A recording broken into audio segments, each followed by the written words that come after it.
트라우마라는 말을 들어보셨습니까? 트라우마라는 말은 예전엔 그렇게 쉽게 쓰이진 않았지만 요즘 가까운 근래에 트라우마라는 말을 많이 사용을 하고 있습니다. 트라우마라는 말은 천재지변, 전쟁, 화재, 대형 사고, 신체적인 폭력과 같이 어떤 실제적이거나 위협적인 어떤 죽음과 심각한 질병 혹은 자신이나 타인의 신체적인 물리적인 위협이 되는 사건을 경험하거나 목격한 후에 나타나는 정신적 장애와 심리적 그런 외상을 뜻합니다. 일반적으로 흔히 얘기하는 스트레스의 범주를 넘어서 안전과 생명의 위협이 될 만한 사건을 겪었을 때 트라우마가 발생할 수 있습니다. 트라우마를 다른 말로 얘기하게 하면은 외상 후 스트레스 장애라고 얘기도 합니다. 트라우마를 인해서 고통을 겪고 있는 사람들은 특정한 어떠한 사건이나 상황, 어떤 그러한 상황과 사건에 과민 반응을 하거나 충격의 반복의 경험을 통해서 두려워하거나 사람을 아니면 장소를 도피하기도 합니다. 예를 들면은 어떤 자동차가 사고가 난 사람은 운전하기가 굉장히 두렵죠. 또 그냥 평상시처럼 운전한다는 건 쉬운 일이 아닙니다. 높은 건물에서 화재를 경험한 사람은 높은 곳에 올라가려고 하지 않습니다. 그리고 어렸을 적에 누군가에게 의해서 목이 졸린 경험이 있는 사람은 장성에서도 넥타이를 매거나 심지어는 목도리를 하는 것조차도 굉장히 위협적이고 죽음의 어떤 상황에 직면할 정도로 그런 큰 두려움을 느끼기도 합니다. 오늘 본문에서도 심각한 트라우마를 겪고 있는 사람이 나옵니다. 바로 예수님의 제자 중에 12제자 중에 한 사람이었던 베드로입니다.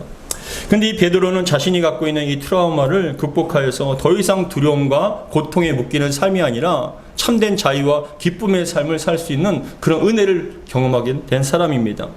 바라기는 오늘 말씀을 통해서 우리를 괴롭게 만들고 묶고 있고 우리를 정말 힘들게 하는 육신적인, 정신적인 또한 영적인 그런 트라우마에서 모두 벗어나서 기쁨과 승리의 삶을 살기를 주의 이름으로 축복합니다.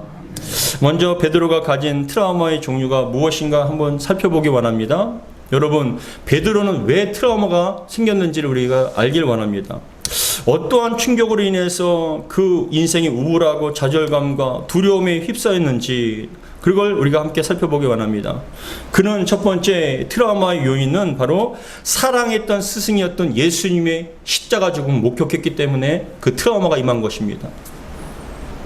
베드로는 예수님께서 자신의 모든 것을 예수님께 자신의 모든 것을 걸었던 사람이지요. 예수님께서 만난 후에 나를 따르라 했을 때 자신이 갖고 있던 배와 그물을 다 뒤로하고 가족들을 뒤로하고 예수님을 따랐던 사람입니다. 예수님을 3년 동안이나 따르면서 예수님께를 따라가면 내가 인생이 정말 열려지겠구나, 내 인생이 정말 온전해지겠구나라고 그렇게 생각을 하면서 3년 동안 밤낮 없이 예수님을 따랐던 사람입니다. 그런데 여러분, 갑자기 예수님께서 힘없이 십자가에 돌아가신 걸 보는 거예요. 저분이 저럴 분이 아닌데 그 하늘의 권능과 능력으로 수많은 사람들을 고치고 귀신들을 쫓아내며 놀라운 기적을 일으켰던 하나님의 사람이 어떻게 저렇게 무기력하게 죽을 수 있는가? 어떻게 저렇게 비참하게 죽을 수 있는가? 또 베드로의 마음속엔 그런 생각이 있었습니다. 예수님께서 이스라엘에 입성하실 때, 예루살렘에 입성하실 때 수많은 사람들이 나와서 다윗의 자손이라고 환호하면서 이스라엘의 왕이라고 그렇게 찬양을 했습니다. 메시아로 영접했습니다. 베드로는 생각했습니다. 이 예수님께서 우리 나라를 로마로부터 자유와 해방시켜서 다윗과 같이 모세와 같이 우리 이스라엘을 강대국으로 만들어 주실 그 메시아시다. 그리고 예수님께서 이스라엘의 왕이 되었을 때 자신들은 예수님을 가장 가까이 섬기는 그런 신하가, 사랑받는 신하가 될 것이라는 그런 기대감도 있었습니다. 내가 예수님을 따르길 잘했구나라고 생각했죠. 근데 예수님께서 비참하게 피를 흘리면서 무기력하게 죽는 것을 보고 충격을 받은 거예요. 베드로가 두 번째 받았던 그 트라우마는 바로 십자가보다 더 큰 트라우마예요. 어떤 일이냐면 바로 그가 예수님을 배반했을 때 생기는 트라우마가 있었습니다. 충격이었죠. 뭐냐면은 사실 이때 생겼던 트라우마는 예수님께서 십자가에서 못 박혀 돌아가실 때보다 더 큰 강력한 충격이었어요. 왜냐하면은 인생에서 정말 잊고 싶은, 다시는 기억하고 싶지 않은 그런 기억이 있었기 때문에 그렇습니다. 무엇이냐면 바로 베드로가 예수님을 저주하면서 3번이나 부인했던 사건이에요. 이것만큼 씻을 수 없는 악몽과 같은 일이 없었던 거예요. 베드로는 예수님을 믿고 따르는 섬기는 데 있어서 누구보다 열정적이었던 제자입니다. 그리고 예수님께서 마지막 십자가에서 돌아가시기 전에 얘기합니다. 내가 죽게 될 텐데 그때는 목자 잃은 양과 같이 너희들이 다 나를 버리고 떠나게 될 것이다. 근데 이 베드로는 얘기합니다. 아닙니다, 주님. 저희가 죽는 한이 있다 할지라도 다른 사람들은 다 버린다 할지라도 저만큼은 주님의 자리를 지키겠습니다. 주님의 곁을 지키겠습니다라고 그렇게 호언장담했습니다. 그런데 여러분, 마태복음 26장 33절에서 35절에는 다음과 같이 얘기하는 겁니다. 베드로가 대답하여 이르되 모두 주를 버릴지라도 나는 결코 버리지 않겠나이다. 예수께서 이르시되 내가 진실로 내게 이르노니 오늘 밤 닭 울기 전에 내가 3번 나를 부인하리라 라고 얘기합니다. 그 얘기를 들은 베드로는 뭐라고 얘기하냐면은 아니 나를 어떻게 보고 그렇게 얘기하십니까? 다른 사람들은 다 버릴지라도 저는 버리지 않겠습니다. 그리고 베드로가 얘기합니다. 베드로가 이르되 내가 주와 함께 죽을지언정 주와 함께 죽을지언정 주님을 부인하지 않겠습니다라고 그렇게 얘기를 했습니다.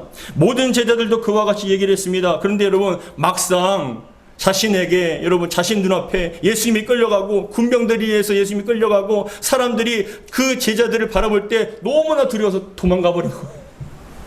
거기까지는 괜찮은 거예요. 그런데 여러분 베드로는 그래도 예수님을 사랑하기 때문에 멀찍이 서서 따라갔습니다. 요한복음에서는 특별히 아는 제자를 통해서 그 뜰 안까지 들어가게 된 겁니다. 그런데 여러분 그 뜰 안에 들어가서 예수님이 어떻게 되나 살펴보고 있는데 여기서 저쪽에서 조그만 여종이 얘기합니다. 야, 당신도 예수님의 제자가 아니었냐? 예수님의 제자가 아니었냐? 깜짝 놀라고 얼굴이 하얘지면서 얘기합니다. 아니다! 아니라 얘기하면 저주까지 하면서 예수님을 부인했던 것이에요. 그것도 한 번도 아니고 3번이나 부인했던 것입니다. 마태복음 26장 23, 75절에 다음과 같이 얘기합니다. 이에 베드로가 예수님의 말씀에 닭 울기 전에 내가 3번 나를 부인하라 하심이 생각나서 밖에 나가서 심히 통곡하니라.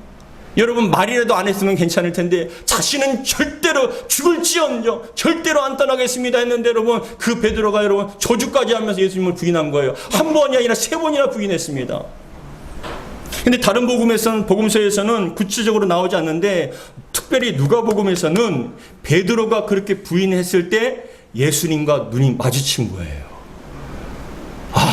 그것만큼 여러분 두려운 게 어디 있겠습니까? 누가복음 22장 61절에 다음과 같이 얘기합니다.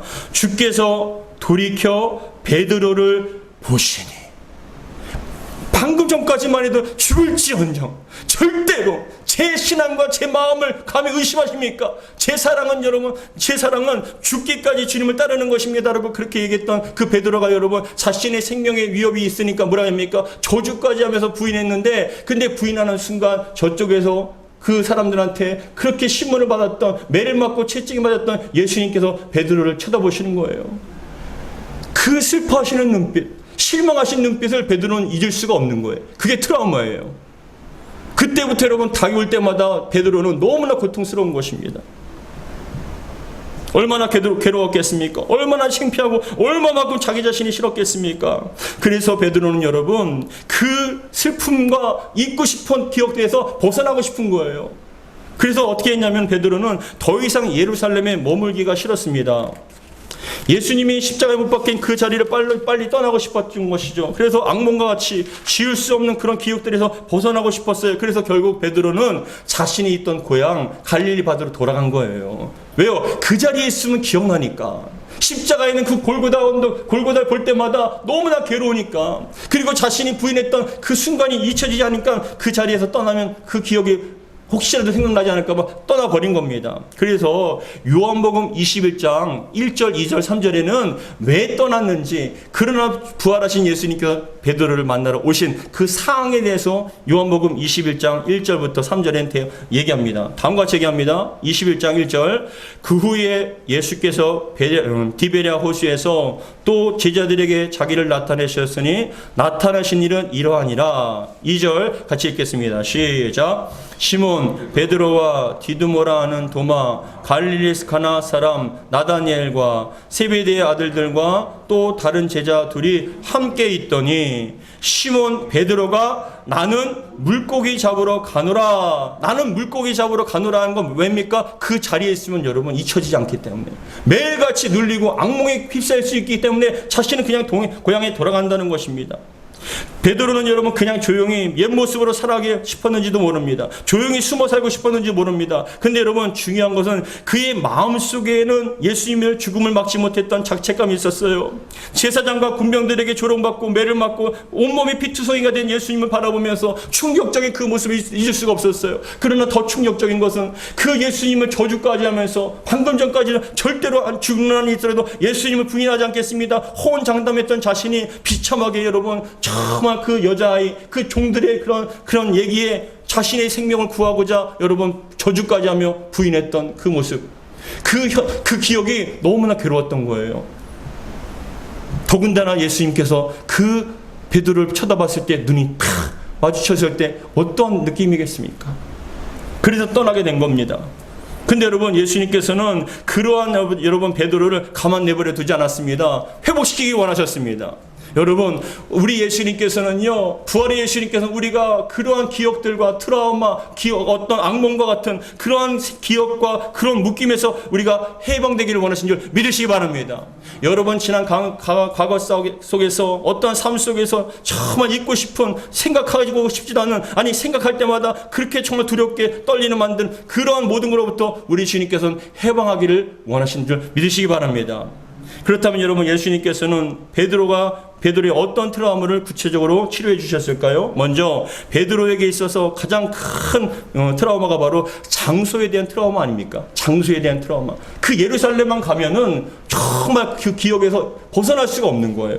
근데 예수님은 베드로를 만나기 위해서 예수님께서 베드로를 처음 만난 장소 갈릴리 호수로 오셨다는 거예요. 근데 여러분 성경을 보세요. 요한복음 21장 9절에 보시면 예수님께서 그 낚시를 하기 위해서, 고기를 잡기 위해서 나간 제자들을 기다리는데 그 호수 근처에서 뭘 하고 계시냐면 여러분 모닥불을 켜놓고 계셔요. 모닥불을 펴놓고 계신단 말이에요. 우리 21장 9절 같이 읽겠습니다. 21장 9절 시작. 육지에 올라보니 숯불이 있는데 그 위에 생선이 놓였고 떡도 있더라. 숯불이면 여러분 딱 어디가 생각납니까? 베드로에게 예수님을 부인했던 그 장소요. 어쩌면 예수님께서는 너무나 잔인하게도 숯불을 해서 여러분 그 근처에서 왜 기다리십니까? 예수님께서는 그 장소에 대한 그 안 좋은 기억을 주님께서는 바꾸셔서 주님과 아름다운 교제의 장소, 사랑의 고백의 장소로 바꿔주고 싶으셨던 거예요. 그래서 처음 만난 장소, 그 숯불, 그 모닥불에서 예수님께서 기다리고 계신 줄 믿습니다. 사랑하는 성도 여러분, 베드로가 예수님과 대화할 때 그 숯불에서 정말 모닥불에서 기다리고 얘기를 할 때 더 이상 베드로는 여러분 그 오고 가는 대화 가운데 더 이상 자신이 3번이나 부인했던 그 트라우마가 겪었던 그 고통스러웠던 숯불이 아니라, 모닥불이 아니라 이제는 주님과 아름다운 대화를 하고 사랑의 속삭임을 여러분 통해서 기쁨과 아름다운 추억으로 그 장소를 기억할 수가 있었던 것이죠. 우리 주님께서는 그렇게 치유해 주신 거예요. 요한복음 18장 18절에 보시면 같이 읽겠습니다. 시작. 때가 추운 고로 종과 아랫사람들이 불을 피우고 서서 쬐니 베드로도 함께 서서 쬐더라. 그 모닥불에서 손을 쬐고 있는데 그 장소는 여러분 슬픔과 정말 자신이 부인했던, 기억하고 싶지 않은 장소였잖아요. 슬픔의 장소이고 아픔의 장소였습니다. 근데 예수님께서는 똑같은 그런 숯불할지라도 어떻게 해요? 이제는 회복하고 주님과의 아름다운 대화를 통해서 치유되고 회복되는 기쁨의 기억을 할 수 있는 그런 장소로 바꿔주셨다는 것이죠. 여러분들에게도 이런 은혜가 있길 바랍니다. 여러분들이 어떠한 장소에 대한 안 좋은 기억이 있습니까? 주님께서 임재하여 주셔서 그 장소를 여러분 아름다운 장소로, 정말 좋은 추억의 장소로 바꿔주는 역사가 나타나기를 주의 이름으로 축복합니다. 아무리 피하고 싶어도 피할 수 없는 그 상황 속에서 주님께서는 일부러 가신 거예요. 그리고 여러분 그 요한에게 말씀해 주시는 것이죠. 여러분 잘 생각해 보세요. 참 재밌어요. 예수님께서 이 갈릴리 바닷가를 선택하신 이유는 왜냐? 예수님을 처음 만난 곳이에요. 베드로가 예수님을 처음 만난 것이고, 그곳에서 예수님께서 베드로야 이제부터 널 베드로라 얘기하면서 나를 따르라, 사람을 낚는 어부가 되리라고 말씀해 주셔서 그때부터 따랐거든요. 근데 부활하신 후에 베드로가 슬퍼하고 묶여있는 그 상황 속에서 그 갈릴리 바다에서 숯불에서 얘기한 건 뭐냐? 새로운 출발을 의미하는 거예요. 우리 주님께서는요, 여러분들에게 모든 묶임에서 해방시켜 주시고 새로운 출발을 하게 해 주실 줄 믿으시기 바랍니다. 그래서 여러분, 이 갈릴리 바다에서, 근데 15절에 보시면 참 재밌습니다. 15절에 보시면 요한복음 21장 15절 같이 읽겠습니다. 시작. 그들이 조반 먹은 후에 예수께서 시몬 베드로에게 이르되 요한의 아들 시몬아라고 하잖아요. 뭐라고 얘기합니까? 요한의 아들 시몬아라고 얘기하세요. 근데 잘 생각해 보세요. 잘 들어보시기 바랍니다. 원래 이 베드로의 이름은 시몬이에요. 예수님 만나기 전에는요. 근데 예수님께서 이름을 져주신 거예요. 게바라고 하는데 게바는 아람어고, 갈릴 지역에 있는 아람어고, 베드로라는 건 히브리어거든요. 그 베드로라는 것은 바위와 같은, 바위라는 그 의미입니다. 근데 여러분, 그 시몬에게 너는 이제부터 베드로라, 게바라, 바위와 같은 사람이다, 흔들림이 없는 사람이라고 이름을 줘줬는데 여러분 실패했잖아요. 근데 예수님께서는 다시 처음 만난 것처럼 새 출발하듯이 요한의 아들 시몬아라고 다시금 말씀해 주신 거예요. 뭐냐? 첫 장소에서, 처음 만났던 그 첫 장소에서 처음 만났을 때 그런 것처럼 우리에게 새로운 출발을 허락해 주신다는 것이죠. 근데 이 베드로가 그 장소적인 것이 뿐만이 아니라 무엇에 대한 트라우마가 있었냐면 바로 언어적인, 말에 대한 그런 트라우마가 있었어요. 왜요? 자신이 여러분 한 말에 대해서 얼마나 후회했겠습니까? 야, 내가 그때 말만 안 했어도 이렇게 괴롭지는 않을 텐데, 말만 안 했어도 내가 중간을 갔을 텐데 왜 괜히 앞장서서 나서서 내가 정말 절대로 주님을 부인하지 않겠다라고 내가 그때 왜 그렇게 얘기했을까? 여러분, 그러한 말실수에 대해서 얼마만큼 힘들었는지 몰라요. 여러분 삶 가운데 여러분들이 내가 그때 왜 그런 말을 했을까? 내가 왜 그때 급하게 그런 말을 해서 왜 그 사람한테 상처를 주고 그 말을 통해서 관계가 끊어지고 그런 말들을 통해서 왜 이렇게 내가 그 사람을 괴롭혔을까? 내가 왜 그렇게 상처를 줬을까라고 후회하지 않습니까?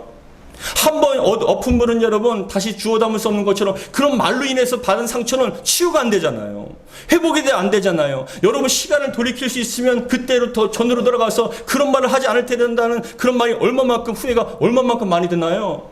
그런데 예수님께서는 지금 무엇을 말씀하시냐? 그런 후회에 대해서, 언어에 대해서, 말실수에 대한 그 베드로의 그런 묶임에 대해서 자유를 주시는 거예요. 회복을 시켜주시는 거예요. 뭐라고 말씀하시냐? 15절에 우리 같이 읽겠습니다. 시작. 그들이 조반 먹은 후에 예수께서 시몬 베드로에게 이르되 요한의 아들 시몬아, 이제 처음 만난 것처럼 대해 주시는 거죠. 이 베드로를 실패한 그런 각오가 아니라 새로운 출발을 하게 그런 의미에서 요한의 아들 시몬아라고 불러주시는 건데, 근데 이어서 뭐라고 말씀하시냐면은 내가 이 사람들보다 나를 더 사랑하느냐라고 말씀합니다. 내가 이 사람들보다 나를 더 사랑하느냐라고 물어보세요. 근데 여러분 여기서 보면 좀 뭔가 느껴지십니까? 뭐가 느껴지십니까? 네가 이 사람들보다 나를 더 사랑하느냐라고 물어보세요. 평상시 베드로의 언어의 습관이 뭔지 아세요? 베드로의 평상시 언어 습관은 뭐냐면은 내가 이 사람보다 주님을 더 사랑합니다. 다른 제자들은 다 버릴지라도 저는 절대로 주님 버리지 않겠습니다. 뭐예요? 다른 사람과 비교를 해서 자기를 더 부각시켰어요. 다른 사람 신앙보다 내 신앙이 더 좋다라고 어필을 했단 말이에요, 예수님께. 근데 예수님께서 지금 뭐라고 말씀하십니까? 이 제자들, 지금 그 당시에 다른 제자들이 같이 있었거든요. 근데 예수님께 물어보시는 거예요. 네가 이 사람들보다 나를 더 사랑하느냐라고 물어보세요. 참 짓궂으시죠? 그렇죠? 근데 여러분 베드로는요 이제 바뀌었어요. 베드로는 여러분 이제 변화됐습니다. 어떻게 고백을 하냐면은 뭐라고 고백하냐면 같이 읽겠습니다. 주님부터 시작. 주님, 그러하나이다. 내가 주님을 사랑하는 줄을 주님께서 아시나이다 라고 얘기합니다. 옛날 과거의 베드로 같았으면 주님, 내가 이 사람들보다 더 주님을 사랑합니다. 내가 이 사람보다 더 주님을 사랑합니다. 다른 사람과 비교해서 나를 더 부각시키고 내가 더 큰 믿음인 것처럼 얘기하지만 아니요, 신앙은 여러분 누군가 비교해서 되는 게 아니에요. 주님과 1대1 관계인 줄 믿으시기 바랍니다. 여러분들의 언어의 습관이 누군가 비교하지 않게 바랍니다. 누군가 여러분 상대하지 않게 바랍니다. 주님께서 아시면 되는 거예요. 근데 이 베드로가 뭐라고 고백합니까? 주님께서 아십니다라고 바뀌어진 거예요. 예전 같았으면 내가. 근데 이제는 그 중심이요, 중심이 예수님으로 바뀌어진 거예요. 사랑하는 성도 여러분, 내가 주님을 사랑하는데 주님께서 하신다라고 얘기하잖아요. 그 전에 베드로는 내가 중심이었고 내가 앞장섰어요. 근데 이제 베드로는 어떻게 됐습니까? 내가 앞장서는 것이 아니라 내 안에 주님이 계시고 주님께서 앞장서시는 거예요. 주님을 앞세웁니다. 사랑하는 성도 여러분, 내가 앞장서면 무너질 줄 믿으시기 바랍니다. 내가 앞장서면 넘어질 수 있어요. 그러나 중요한 건 주님께서 앞장서시면 나는 넘어지지 않아요.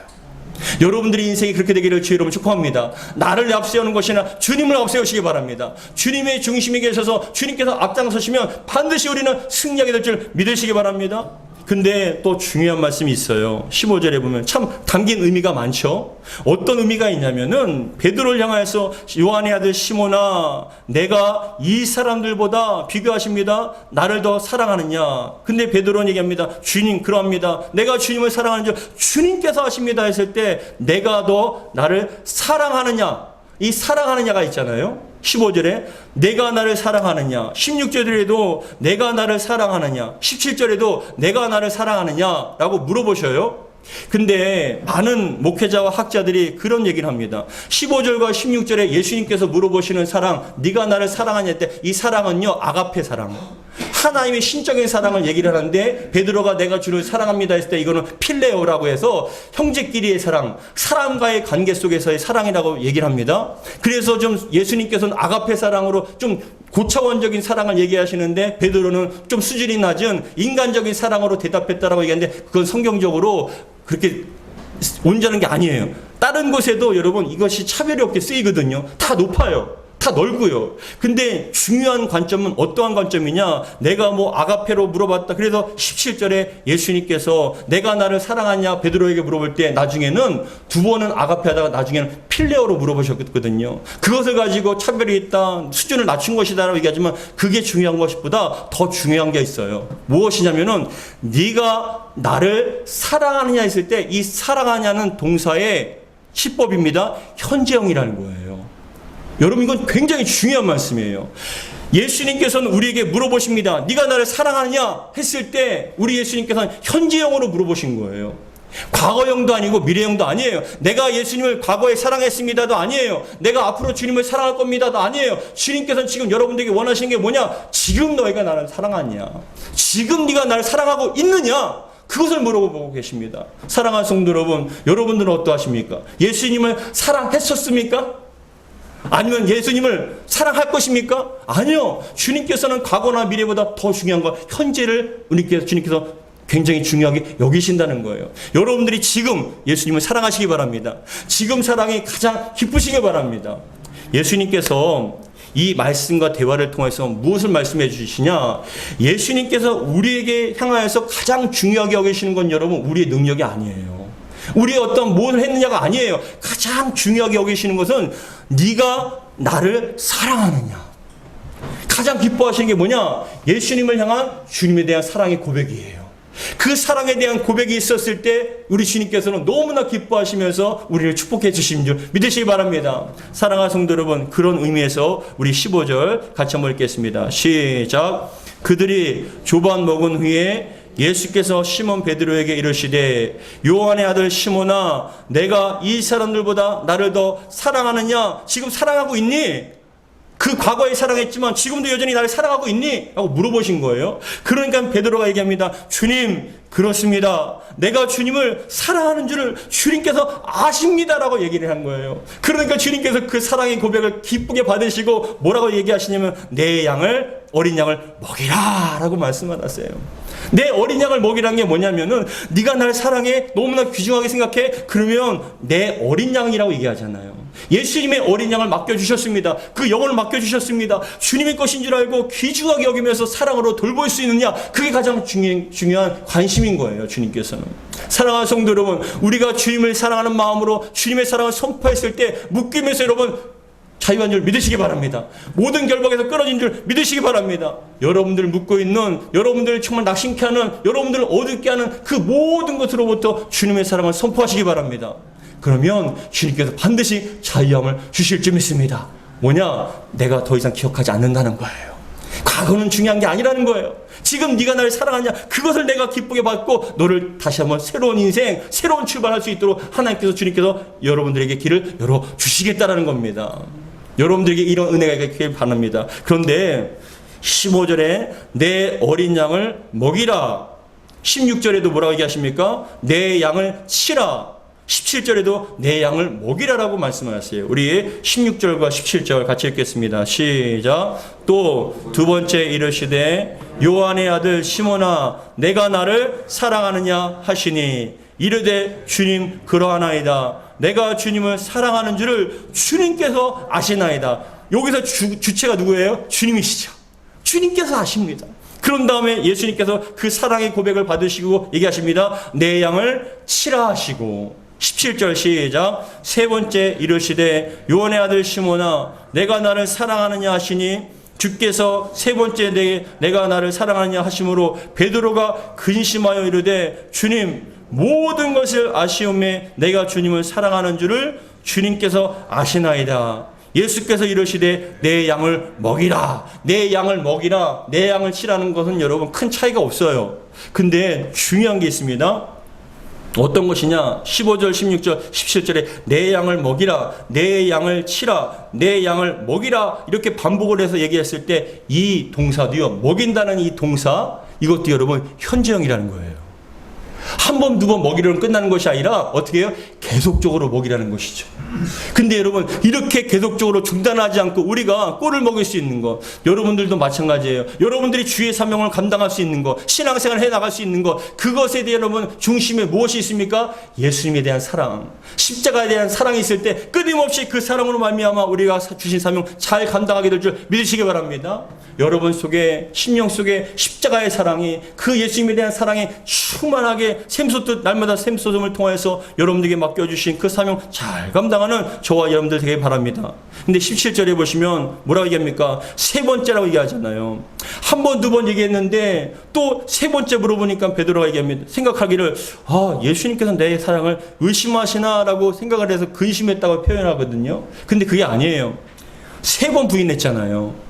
세 번 저주하며 부인했으니까 주님께서는 정확하게 한 번이 모자라면 안 되니까 세 번 똑같이 내가 나를 사랑한다 라고 했을 때 똑같이 그 사랑의 고백을 들으시고 완전하게 이제 더할 것도 없고 뺄 것도 없고 완전하게 그 저주했던 부인했던 그때의 그 모습과 같이 주님에 대한 사랑의 고백과 같이 딱 일치가 되게 해서 완전하게 그 사람이 더 이상 더할 것도 뺄 것도 없는 완전한 그런 치유와 회복을 선포하고 계시는 것입니다. 사랑하는 성도 여러분, 이렇게 치유가 되었을 때 우리 주님께서는 새로운 사명을 맡겨주십니다. 미국에 그 교회가 있어요. 뉴욕이라는 곳에 여러분 잘 아시는 미국의 뉴욕이라는 세계적인 도시가 있지 않습니까?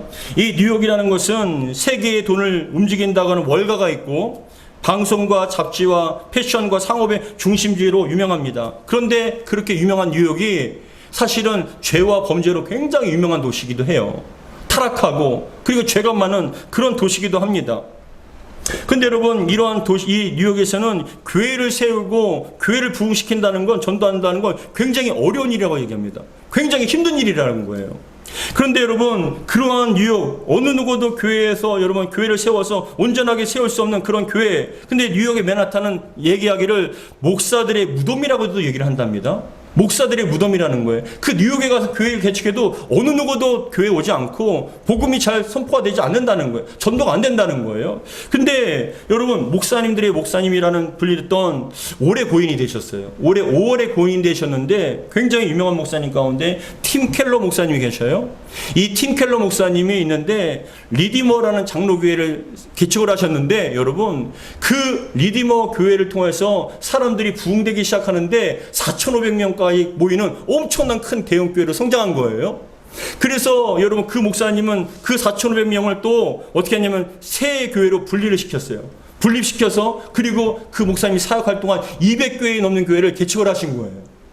그러니까 여러분 너무나 놀라워서, 아니 이 뉴욕이란, 특히 맨하탄이란 이 지역은 도대체 교회가 세워지지 않고 범죄가 많고 전도가 안 되는 곳에 어떻게 이 중심지에서 교회가 이렇게 성장하고 많은 사람들 도와줄 수 있습니까? 라고 생각해서 그 목사님한테 물어본 거예요. 아니 목사님 어떻게 해서 그렇게 놀라운 역사가 나타납니까? 놀라운 부흥의 역사가 나타납니까? 라고 얘기하니까 이 목사님이 뭐라고 얘기했냐면, 여러분 제가 이 글을 읽고 한 주 내내 감동을 받은 거예요. 어떤 얘기를 하냐면 이 목사님이 그렇게 얘기합니다. 많은 목회자가 뉴욕에 와서 교회를 세우고 전도를 합니다. 그런데 그들은 모두가 다 동일하게 얘기하는 것은 이 뉴욕은 소돔과 고모라와 같이 타락한 도시다. 회개해야 된다. 심판을 받을 것이다 라고 그렇게 얘기를 한다는 거예요. 근데 여러분, 그렇게 얘기를 했는데도 불구하고 사람들은 그것에 귀를 듣지 않고 그것에 여러분 교회가 세워지지 않는다는 거예요. 근데 이 팀 컬러 목사님은 무엇을 했냐면은 그거였다는 거예요. 자기는 다른 건 별로 없지만 자기는 그랬다는 거예요. 자신은 뉴욕을 사랑했다는 거예요. 자신은 뉴욕에 사는 그 사람들을 사랑했다는 거예요. 좀 차이를 아시나요? 무슨 말인지? 많은 사람들은 그 모습을 보고 죄를 보고 그 사람들에게 심판과 저주와 회개를 얘기했습니다. 반드시 하나님께서 정말 멸망시킬 것이라고, 회개하지 않으면 안 될 것이라고 그렇게 얘기했지만, 중요한 것은 그 속에 진심으로 그 도시를, 그 사람들을 사랑했느냐가 문제인 거예요. 이 팀 커너 목사님은요 얘기합니다. We should love our city라고 얘기합니다. 뭐냐면은 우리는 우리 도시를 사랑해야 합니다 라는 이 말이 저에게 너무나 큰 도전이 되더라고요. 여러분, 이 목사님이 개척하기 전에는, 교회를 세우기 전에는 뉴욕의 복음화가 0.5%였대요. 0.5%. 교회를 여러분 다니는 사람이 100% 중에 0.5%가 교회를 다녔는데, 이 목사님이 교회를 세우고 사역을 한 기간 5%로 올랐다는 거예요. 근데 왜 그랬느냐? 뭔가 특별하고 뛰어나기 때문인 게 아니라 그 도시를 사랑했다는 거예요. 누구의 마음으로요? 주님의 마음으로요. 그 도시를 사랑했다는 거예요. 그래서 제가 사실은 한 주 동안에 정말 기도 많이 하고 기도했던 게 뭐냐면, 하나님, 제가 사실은 이 오산을 사랑하나요? 사실 그런 거예요. 제가 사실 이 오산을 사랑하나요? 제가 정말 이 오산을 사랑하나요? 제가 대학교 다닐 때 제 아는 동생이 오산에서 있었대요. 저는 수원에 있었는데. 근데 오산에서 온다는 거예요. 그래서 제가 얘기했습니다. 야, 오산에 선한 곳이 있냐? 오산 그 시골에 뭐가 있냐? 라고 그렇게 얘기했던 적이 있었어요. 예전에. 근데 제가 이 하나님의 인도하심을 받아서 오산에서 교회를 개척하고 교회를 지금 세워나가면서 영혼들을 전도하려고 힘쓰는데, 근데 중요한 것은 뭐냐? 제가 정말 이 오산을 사랑했는가? 제게 맡겨주신 여러분 한 사람 한 사람을 정말 주님의 마음으로 정말 사랑했는가? 한 주 내내 그 생각이 머리에서 떠나지 않았어요. 여러분, 우리 주님께서는 뭘 원하실까요? 우리의 무엇을 보고 능력을 원하실까요? 지식과 학력과 어떤 능력, 권능을 원하실까요? 아니에요. 가장 바라보시고 가장 중요하게 여기시는 것은 주님에 대한 사랑, 그리고 그 사랑으로 영혼들을 바라보는 그 눈이에요. 그 사랑입니다. 여러분들은 정말 이 세임한교를 사랑하십니까? 여러분들은 정말 죽어가는 영혼을 바라보며 정말 그 영혼들을 사랑합니까? 주님, 저 영혼 죽으면 안 됩니다. 저 영혼 정말 구원받아야 됩니다. 지옥의 땔감들이요, 심판받아야 할 불의 지옥에서 회개하지 않으면 정말 당신들은 지옥 갑니다라고 그렇게 선포하기 전에 먼저 그 영혼들을 바라보며 사랑의 마음을 갖고 있었는가? 그런 마음이 드니까 제가 너무 회개가 되고 기도하게 되었습니다. 하나님, 왜 안 주십니까? 하나님, 왜 안 됩니까? 아니면 때로는 어떻게 합니까? 하나님, 정말 이렇게 안 됩니까? 그게 중요한 게 아니라 정말 내가 이 도시를 바라보며 사랑했는가? 그리고 여러분들의 영혼을 정말 사랑했는가라는 그런 마음이 들면서 제가 회개가 되더라고요. 여러분들 마음속에 주님에 대한 사랑이 있길 바랍니다. 그 사랑을 가지고 자녀를 대하고, 그 사랑을 가지고 정말 이웃을 대했을 때 주님께서는 그 사랑을 통하여서 여러분에게 맡겨주실 겁니다. 내 양을 치라, 내 양을 먹이라. 이러한 사랑의 관계가 아니면 우리는 실패할 수밖에 없어요. 무너질 수밖에 없어요. 그러나 우리 주님께서는 결코 그 영혼들 버리지 않으시고 찾아와 주셔서 처음과 같이 다시 새로운 출발을 하면서, 그러나 중요한 것, 그 사랑이 있을 때 우리는 새롭게 시작할 수 있어요. 모든 결박에서 묶임에서 그 절망의 자리에서 우리는 일어날 수 있습니다. 우리의 능력이 아니에요. 주님께서 주신 그 사랑으로 우리는 이겨낼 수 있습니다. 여러분 마음속에 이런 정말 기쁜 사랑이 있기를 주의 이름으로 축복합니다. 기도하겠습니다. 아버지 하나님, 정말 제가 이 오산을 사랑했는지 모르겠습니다. 이 맡겨주신 귀한 영혼들을 제가 진심으로 사랑했는지 모르겠습니다. 주님께서 말씀하시기를 네가 나를 사랑하느냐? 제가 주님을 사랑합니다. 주님께서 하십니다 했을 때 그 사랑의 눈빛으로 베드로를 바라보시며 내 양을 먹이라, 내 양을 치라 말씀하셨던 주님, 우리가 주님을 향한 마음이 사랑의 마음으로 가득 차게 도와주시고, 우리 주님께서 우리의 지난 과거의 슬픔과 실패와 말실수와 여러 가지 사건 사고들, 기억하고 싶지 않은 그런 어떤 사건들, 기억할 때마다 괴로웠던 그 모든 것으로부터 자유하게 하여 주시고 그것으로부터 벗어나게 하심을 감사드립니다. 이제는 주님의 사랑을 갖고 주님과 함께 새로운 인생, 새로운 출발할 수 있도록 도와주옵소서. 우리의 마음속에 정말 이 도시를 향한, 또한 죽어가는 영혼들을 향한 뜨거운 사랑으로 충만케 도와주옵소서. 우리 주 예수 그리스도로 기도하옵나이다. 아멘.